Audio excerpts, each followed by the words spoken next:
दत्तू काका, मी, तानाजीराव सोडवाल ही सगळी मंडळी पूर्ण वेळ चळवळीमध्ये काम करतात.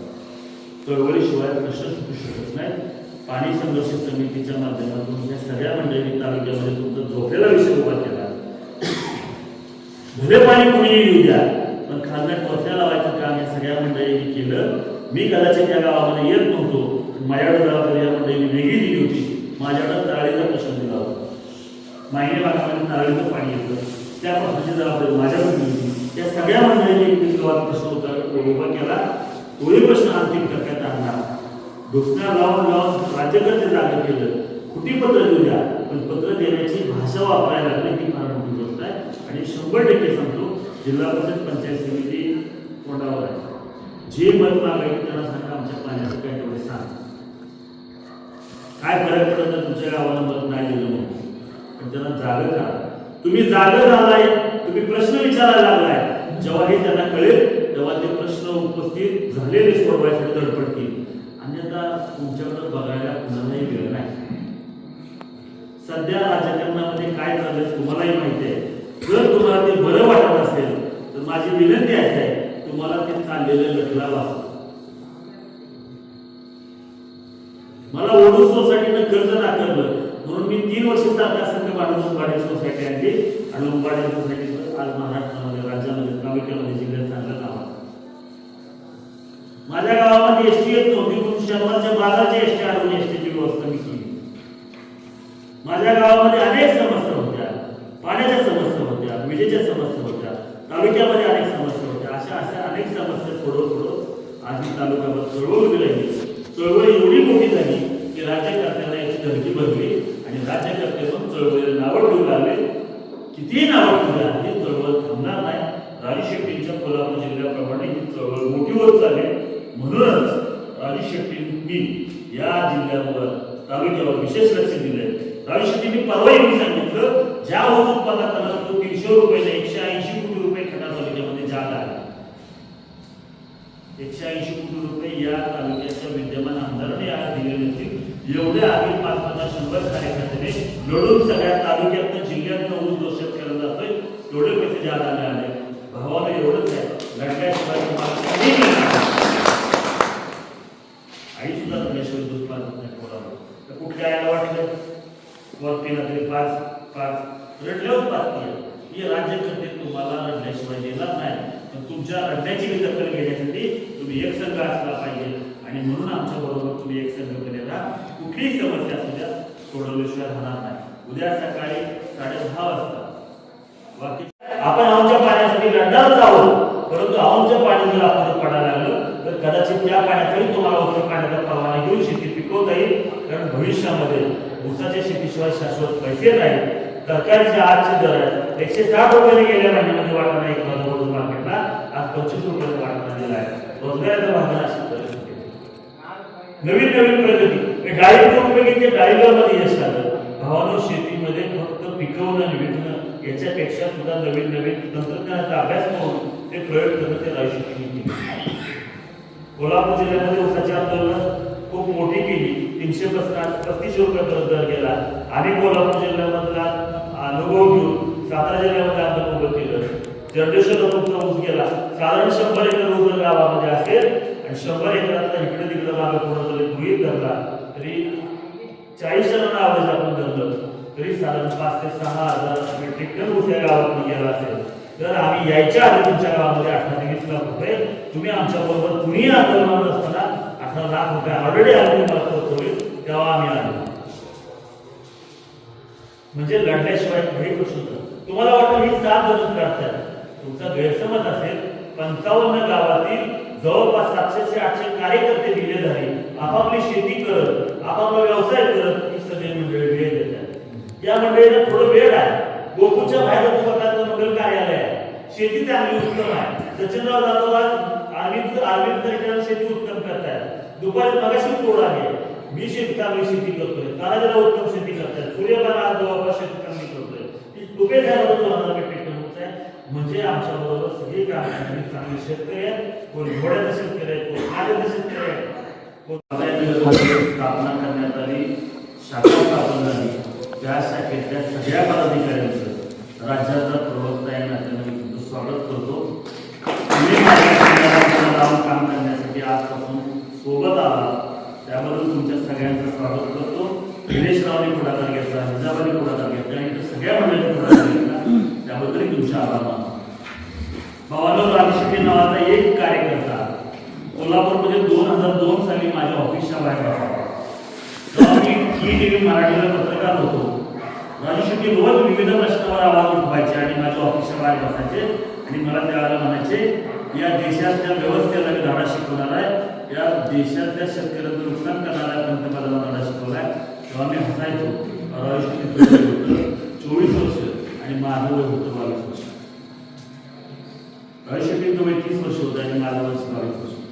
पत्रकार या नात्याने मी कोल्हापूरमध्ये काम करत असताना ज्या वेळेला मला असं जाणवलं एक कार्यकर्ता शेतकऱ्यांच्या प्रश्नावर आवाज उठवतोय आणि तेव्हापासून त्या माणसाबरोबरची माझी मैत्री झाली. कोल्हापूरमध्ये ETV मराठीच्या माध्यमातून त्या माणसाला पत्रकारितेच्या माध्यमातून जगाच्या बाजारपेठेमध्ये आणलं. जिल्हा परिषद सदस्य केलं, एकदा आमदार केलं, 2दा खासदार केलं. जरी नंतर पराभव झाला तरी 2014 नंतर लोकांच्या डोक्यामध्ये जातीवादाचं भूत पसरलं आणि भाजप सरकार आल्यानंतर जे शेतकऱ्यांचे प्रश्न बाजूला पडले त्याच्यामुळे शेतकरी विसरला आणि राजशेट्टींच्या चळवळीला ग्रहण लागलं. पण गावाला मागं हटला नाही तो माणूस. आज राज्यामध्ये महाराष्ट्रामध्ये शेतकऱ्यांच्या प्रश्नावर लढणारं त्यांच्यासाठी दुसरं नेतृत्व आहे. म्हणून आम्ही सगळ्या मंडळींनी पुन्हा त्यांच्या नेतृत्वावर विश्वास ठेवला. माझ्या आधीपासून तानाजीराव काम करत होते, माझ्या आधीपासून ही सगळी मंडळी काम करायचे. परंतु राजू शेट्टींच्या बरोबर काम करणारी सगळी मंडळी असली की राजू शेट्टींना घडवण्यामध्ये, राजू शेट्टी उभं करण्यामध्ये जी काही माझी जबाबदारी होती या सगळ्या मंडळींनी मला पुढे घातलं, कारभारी केलं आणि या चळवळीमध्ये खटाव तालुक्याचा मोठा विकास झाला. आज 55 गावामध्ये तुमच्या गावामध्ये 80-100 एकर होत असतात, बरोबर? एकूण जमीन किती?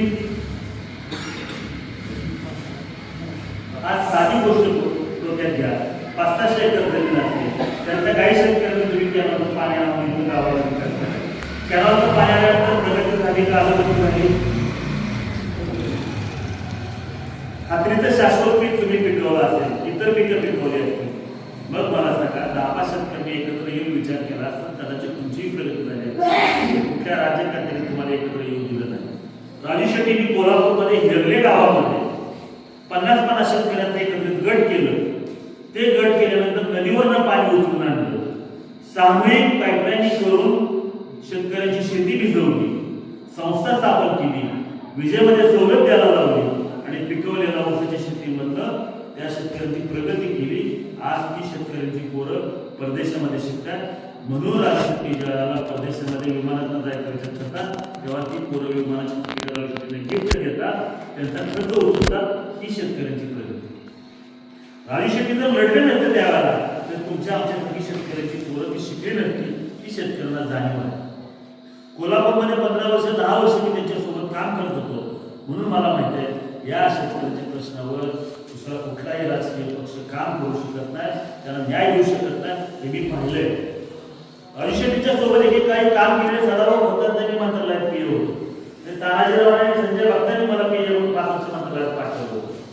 ते जोपर्यंत राजू शेट्टींचं ऐकत होते तेव्हा शेतीचे प्रश्न होते, भाजपचं ऐकायला लागले की ते बिघडले. त्यांनी मला सांगितलं की पुन्हा सोबत सोड आणि पुन्हा शेतकऱ्याच्या प्रश्न तालुक्यामध्ये येईल. आज 55 गावांमध्ये स्वाभिमान शेतकरी संघटनेची शाखा आहे.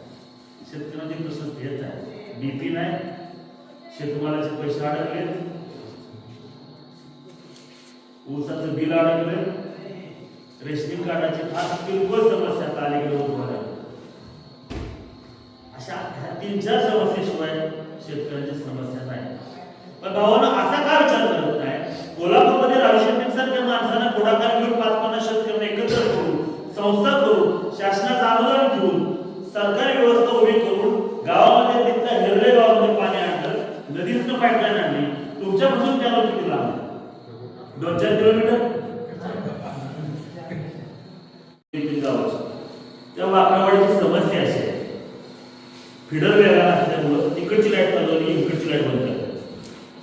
गेले 6 महिने त्याचे गाव वाटलं गेले. 5-25 आजारी माणसं आहेत, कुणाला व्हेंटिलेटर आहे, कुणाला ऑक्सिजनची मशीन आहे. लाईट बंद केल्यावर करायचं काय करायचं? लाईट पूर्ण बंद झाली की तुमची कसं बॅटरी डाऊन झाली की घरातले प्रॉब्लेम. इकडे 4 तास आहेत त्यामुळे राईट पूर्ण सिंगल फेज. उद्या वाकेश्वर मध्ये रात्री लाईट येते तुमच्याकडे कसं आहे मला माहिती नाही. रात्री 1-2 वाजता लाईट येण्यामुळं 200-3 लोकांना दोष केला. उद्या सांगितलं टाइम टेबल बदलूया. अधिकाऱ्यांनी सांगितलं उद्या ऑफिस सोडायचं नाही आम्ही येणार आहे. मान तालुक्याचे असेच एक शेतकरी होते गोंदवली खुर्ची जाधव नावाचे 20 गाईंचा गोठा होता. तुम्हाला काय सांगतोय लढल्याशिवाय भांडल्याशिवाय होत नाही. 20 गाईंचा गोठा होता. डीपी जळला. महिनाभर त्या अधिकाऱ्यांनी वेगवेगळ्या अधिकाऱ्यांनी त्याला खेळवलं. ते बिचारे आमदारांकडे गेले. बिचारा वेगवेगळ्या पुढाऱ्यांच्याकडे गेला तरी प्रश्न सुटला नाही. ऑफिसच्या खाली रडत बसला होता. का रडत होता तर पाणी आणताना नदीतनं मान नदीतनं पाणी आणताना बाईक घसरून पडली. पायाला लागलं. हात मोडला. फ्रॅक्चर झालं. तो म्हणाला आता भाकरीची माझी अडचण आहे 20 गाईंच्या जनावरांची अडचण आहे. नेमका प्रश्न काय करू विष केलं तरी चालेल अशा अवस्था माझी झाली. हे सरकार माझं नाही हे अधिकारी माझं नाही कुणीही माझी दखल घेणार. रोज अधिकारी खेळवत आहे. शेवटी तो अधिकारी म्हणाला तू कुणालाही सांगितलं असेल डीपी मिळू शकत नाही कारण डीपी उपलब्ध नाही. तुझ्यासाठी लय शेतकरी इथे मला आढावा लागतात. बरं भाऊबंदी गावात असल्यामुळं त्याला एक माणसं येणार ह्याला मोठा तलावाचा मोठा 10 एकर जमीन त्याच्यामुळे ह्याची एकट्याची तडफड.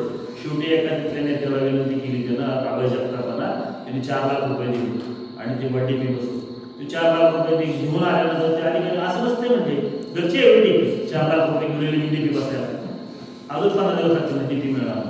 तरी पैसे घेऊन आला तरी ती डीपी घेणार पैसे घेणार. जर तुला त्यांना कळलं की एक शेतकरी रडतोय 20 प्यायची चर्चा करतोय काका नदीला गेले आम्ही तिथं पोहोचलो. त्याला म्हटलं बाबा तुला 20 पैसे येतो. हो म्हटलं 20 पैसे जगण्यात काय अर्थ नाही म्हणला.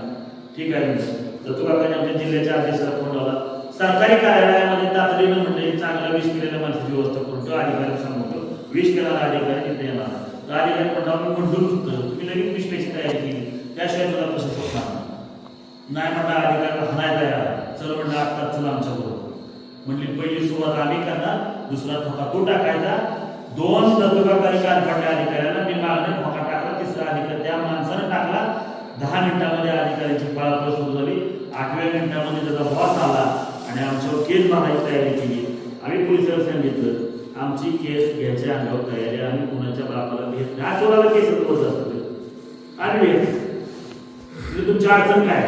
त्या अधिकाऱ्यांनी सांगितलं महिन्याला ठेवतात आता तासावर डीपी जर नाही बसला तर सकाळपर्यंत हे कार्यालय ठेवणार नाही. रात्री 9 वाजता डीपी बसवला आणि 100चा 4 लाख रुपये अधिकारी घेऊन आला होता तर डीपी बसला नाही. आमदार खासदारांनी सांगितलं आम्ही डीपी घेतला नाही. मग आम्ही ठोकं टाकलं डीपी बसला नाही. आता त्याने काय काशी घ्यायचं कुठल्या कुणाचा काढून दिला आम्हाला काय झालं. आमचं पोट बदलं आम्ही दुसऱ्याचं गाड्याला बघितलं नाही. तो परत आमच्याकडे आले आम्ही दुसऱ्याला जाऊ तर तो आमच्याकडे असं थोडी व्यवस्था उभी राहिलेली आहे. त्यामुळे खटाव तालुक्यामध्ये मान तालुक्यामध्ये स्वाभिमानी शेतकरी संघटनेचा दबदबा वाढला. त्यामुळे भावानो शेतकऱ्यांचे कुठलेही प्रश्न सोडवण्यासाठी संघर्ष करावा लागेल लढा उभा करावा लागेल. जो राजनीती केला तोच आम्ही इथं करतोय. त्यातनं चांगलं यश येते. तुम्हाला उद्या हाणामारी करायची नाही चिंता कोणाला चिन्ह लगेच पडलं ज्यांना आम्ही समजत आहे ज्याला आम्ही समजत आहे आमच्याकडे हानमार करणारी संघटना हात मारली गेली की दिवसाचं आंदोलन करायला कोल्हापूर जिल्ह्यात संघटना उभी झाली. तुम्ही फक्त डोकी दाखवायची आम्ही आहे. त्यामुळे भावानो मगाशी तुम्हाला 2 गोष्टी सांगितल्या की एकसंघपणे जर पाणी वसूल परवान्याचे प्रयत्न करून तुमच्या जमत असेल त्या लोकांच्या बरोबर एका पार्टीत असताना तुम्ही एका पार्टीत पटवून घेताय का नाही. कुठल्या पार्टीत असताना पटवून घेताना 10 शेतकरी एकत्र येऊन पाण्याची उचल परवाने घ्या. संघटना दबाव टाकेल अधिकाऱ्यांच्यावर पाण्याची उचल परवाने घ्या. स्पेशल डीपी बसवा योजनेचं डीपी बसवू पण शेती बागायत करा. जर तुम्हाला शेती करायची आहे तर तुम्हाला शेती करायची असेल तर संघटना सोबत पाहिजे. ज्याच्या घरात दुधाचं भांडार वर्षाचं कांड आहे त्यांना शेतकरी संघटित असलं पाहिजे. दुसऱ्या कुठल्याही प्रकारची तयारी करा. आम्ही तुम्हाला मार्गदर्शन करू. आम्ही तुम्हाला ज्ञान देऊ. आम्ही तुम्हाला विकायला शिकू शिकवायला शिकू आणि दर देत नसेल आणून दर द्यायला येऊ. तिथं कुणी जर आरोप पदक असेल तर गेली 4 वर्ष आल्या 4 महिन्यामध्ये लढाई करून कळबी त्रिमणी कुसेसवाडी भागात आल्याच्या उत्पादनात आणि प्रचंड आंदोलन केली. सरकारला जे काढायला हवे म्हणजे खटाव तालुक्यामध्ये उभं राहिलेलं आंदोलन जाऊन सरकारनं निर्णय घेतले एवढी धमक आमच्यामध्ये आहे आणि आम्ही लढायला पुढे आलो गेला शेवटी हात मागे लगेच जाऊन येतात. त्यामुळे आमचा नेता सर्वश्रेष्ठ आहे, शेतकऱ्यासाठी काम करतो. म्हणून भावानो, तुम्ही राजू शेट्टींचे बिल्लेदारी कार्यकर्ते झाला, ती संघटना तुमची आहे. तुम्ही कोणी म्हणणार आम्ही तुमच्या संघटनेत आलो, आम्ही फक्त थोडंसं कारभारी वेळी आहोत. ती संघटना तुमचीच आहे. तुम्हीच प्रश्न आम्हाला सांगायचे. 4-5 लोकांनी पुढाकार घेऊन एकामेकाला वेळ देत ते प्रश्न सोडवायचे. तुम्ही जर घेतलं आम्हाला प्रश्न सोडवायला सांगितले ते रोज काय ओढून याची गरज नाही. नाहीतर संघटनेत आला म्हणता की निघाला ओढून की घरातली पुन्हा म्हणायची ह्याच्या नादाला लागलं नाही बिघडलं. लांबीचं गाव आहे त्यामुळे तुम्हाला सांगतो एसटीची 100% आपण समस्या निकाली काढू. एक सांगतो तुम्हाला, मी कुठलीही समस्या लढूनच पूर्ण केलेली आहे, संघर्ष मिळवूनच केलेला आहे. बरं, प्रत्येक वेळेला लढायला लागतं अशातला भाग नाही. 2 वर्षापूर्वी जर्नेश्वर साखर कारखान्यावर आम्ही 13 किलोमीटरची लाईन बंद पाडली होती, हायवे जाम केला होता. आणि यावर्षी सूर्यमान जाधव आम्ही सगळी मंडळी गेलो आणि आतमध्ये शिरलो. तुम्हाला ट्रॅक्टर गेलेला नाही कर्नाटकात आणि अजयदादाने फोन करून सांगितला तुमच्या कारखान्यात आम्ही घुसलोय, कर्नाटकातले ट्रॅक्टर पेटलेले तर तिथे पेटवायचे नसतील तर दाराचं बोला. त्यांनी अडवून धरलं होतं, बाकीच्या कारखानदारांना दर देऊन देत नव्हते. आम्हाला माहिती होतं राजू शेट्टीमध्ये तुम्ही जाऊन आंदोलन करा, बाकी माझंही बघतो. 7 तास कारखाना बंद पडला. कुठे ट्रॅक्टरची चावी घे, त्याची चावी त्याला लाव, हवा सोड, अधिकाऱ्यांचे कपडे काढ, सगळं केलं. शेवटी अधिकारी वैतागले आणि सांगितलं अजयदादांनी 2 दिवसामध्ये बैठक लावतो, तिथं कारखान्यावर कोणालाही त्रास देऊ नका. कारण आमची पद्धतच अशी आहे, आम्ही एकदा कान फाडायला सुरुवात केली की कोणाच्या बापाला भेट नाही. पण कान फाडायच्या आधीच अजयदादांनी सांगितलं 2 दिवसामध्ये बैठक लावतो. कलेक्टर ऑफिसला बैठक लागली आणि जर्नेश्वर कारखान्याच्या अधिकाऱ्यांनी सभा चालू व्हायच्या आधीच येऊन सांगितलं की आम्ही 3500 रुपये दर द्यायला तयार. हे सहज नाही झालं बाबा. तुम्ही म्हणाल आमच्या गावात ऊस नाही आणि ऊसातच सांगताय, आम्ही काय करू शकतो हे सांगण्यासाठी तुम्हाला ऊसाचं उदाहरण देतो. वडूर बाजार समितीमध्ये आता सध्या आठवडे बाजार सुरू झाले होते पूर्वी, आता रोज मार्केट सुरू झाले. हे मार्केट चालू करण्यामध्ये सुद्धा दत्तू काका आणि सगळ्या मंडळींचं का त्यातले 3 संचालक बाजार समितीला थोड्या बाजार पडले. आम्ही पहिल्यांदा अजेंडा सांगितला, वडूर मार्केटमध्ये रोज आढळतात आले पाहिजे, मार्केट सुरू झालं पाहिजे. कराडला आम्हाला पटत नाही, माल कराडला पाठवला की त्या गाडीवाल्याचं फ्लॅटवर फ्लॅट आमचं काय वाढलं. 7 वर्षात जमलो. शेवटी आम्ही यंत्रणेवर दबाव टाकला. घागे साहेबांना सांगितलं बाजार समिती तुमच्या ताब्यात आहे, जर तुम्ही महिनाभरात 2 महिन्यात निर्णय नाही घेतला तर आम्ही मार्केट कमिटी स्वतः आलो. शेवटी त्या विचारानं ऐकलं आणि मार्केट कमिटी त्यांनी पुढाकार घेऊन स्थापन केली. 6 महिन्यामध्ये चांगली मार्केट कमिटी चालू आहे. त्यामुळं वेगवेगळ्या पिकांचा अभ्यास करा. महाराष्ट्रामध्ये सर्वात जास्त दर कांद्याचा परदेशी वडूरमध्ये निघाला. राज्यकर्त्यांनी हे 10-20 वर्षापूर्वीच करायला पाहिजे होतं. अकोल्यावर कांदा आला होता. कधी का तुम्हाला सांगितलं नाही राज्यकर्त्यांनी, अरे बाबा कॅनलला पाणी येतंय, हे उर्वरित पाणी 8 महिने आहे. तुम्ही जर सातत्यानं जर पाण्याचा विषय हाताळला असता तर कदाचित तुमच्या गावामध्ये पाण्याची सोय आली असती, सामूहिक शेतकरी झाली असती. काही नाही. राज्यकर्त्यांना तुमची प्रगती करायची नाही. आता आमच्या सोबत आला, नवनवीन गोष्टी आपण शिकूया. नवनवीन गोष्टी शिकल्यानंतर यामध्ये प्रगती करू. नवीन पिढीला फक्त मला सांगणं आहे, तुम्ही आमच्या बरोबर आला म्हटल्यावर तुमचं काय सध्या खरं नाही. तुम्हाला गडी सांगणार त्यांच्या नादाला कशाला आलं, ही शाळेला नव्हतं गडी. तुम्ही आमचं औषध तपासून घ्या. आमचं औषध लय जागी नाही. बोर्डावरच्या दोन्ही गड्यांना आमचं घ्या वाटतंय, पण आम्हाला त्याची फिकीर नाही. आमचं म्हणणं आहे तुम्हाला जागरूक केलं, आमचं काम झालं. तुम्ही आमच्यासोबत आला. या काळात सगळे प्रश्न आपण ताकदीनं हिकमतीनं सोडू. फक्त त्याच्यासाठी तुम्ही एक संकल्पने आमच्या सोबत राहिलं पाहिजे. गावातला कुठलाही प्रश्न सोडवायचा म्हटलं की तुम्ही ठरवून एक व्हा. इथं सगळे प्रश्न सोडवण्यासाठी गावात अधिकारी येतील ही व्यवस्था निवडी करतो. म्हणजे स्वाभिमानीच्या आमदारानं पंचायत समिती आपल्या दारी असं म्हणून आंदोलन केली होती. गाव काय आहे त्यानं आपण नाम काढलं, अधिकाऱ्यांच्या कार्यालयात सोडायचं घ्यायचे अधिकारी. ते म्हणजे काय करू, काय नाही, पंचायत समिती तुझ्या वाघजाई नगरमध्ये गेली पाहिजे वारदे, ते मला शुक्रवारी, मग साप सोडायचं नाही. तर काय केसेस कर भ्याजच नाही, केसेसचा काय संबंध आहे? बरं, जो केस करील त्याच्या तिथं साप सोडायचं परत. त्यामुळे पोलिसही पण ठीक ह्याच्या नादाला लागू नका. तुम्ही आपली दावा गावा आपली पंचायत समिती विदर्भामध्ये पंचायत समिती आपल्या दारी या माध्यमातून तिथं आली आणि गावाचे प्रश्न गावात सुद्धा करायचे. पुढे जायची गरज आहे का तुम्हाला? दर आठवड्याला जर पंचायत समिती इथं आली तुम्हाला जायची गरज आहे का? असे सगळे उपक्रम राजू शेट्टींच्या माध्यमातून महाराष्ट्रावर चालू आहे.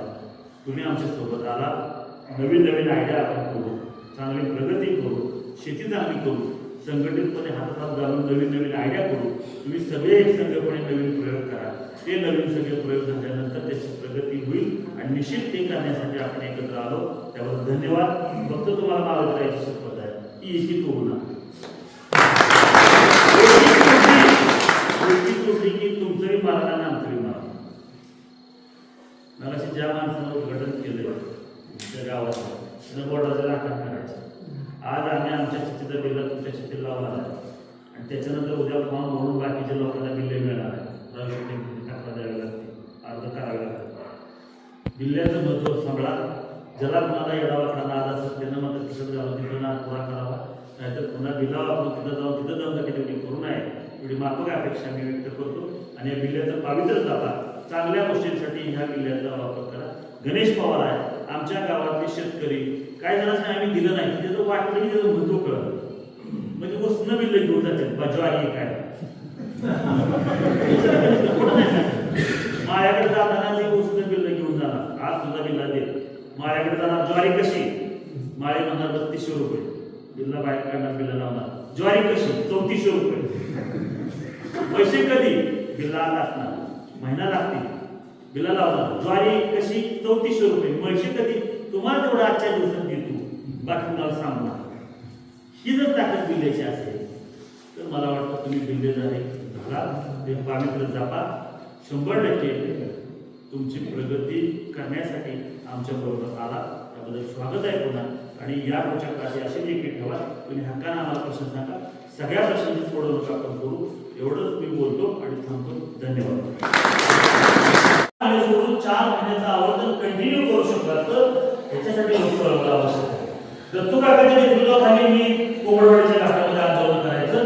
कारण कॅनलच्या पाण्याची सुद्धा मला गरज होती.